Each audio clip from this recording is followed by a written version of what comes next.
வேண்டிய வரம் தரும் வைகாசி விசாகம். வைகாசி மாதம் விசாகத்துடன் கூடிய பௌர்ணமி அன்று முருகபெருமான் அவதாரம் செய்தார். முருகன் என்றாலே அழகன் என்று பொருள். ஒரு சமயம் உலகத்தையே அச்சுறுத்திக் கொண்டிருந்த சூரபத்ரன் உள்ளிட்ட அசுரர்களை அழிப்பதற்காக அற்புதமான ஆற்றல் மிக்க மிகப்பெரிய அவதாரம் தேவைப்பட்டது. தேவர்களின் வேண்டுகோளுக்கு இணங்க சிவபெருமான் தன் நெற்றிக்கண்ணை திறக்க அதிலிருந்து 6 நெருப்பு பொறிகள் வெளிவந்தன. அந்த 6ஐயும் உலகம் தகிக்க முடியவில்லை. அதை ஒருவராலும் நெருங்க முடியவில்லை. அந்த நேரத்தில் அக்னி பகவான் அந்த 6 நெருப்பு பொறிகளையும் தன் கையில் ஏந்தினார்.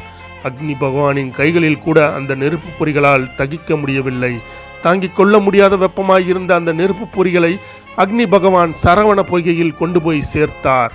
அந்த 6 நெருப்பு பொறிகளும் 6 குழந்தைகளாக மாறின.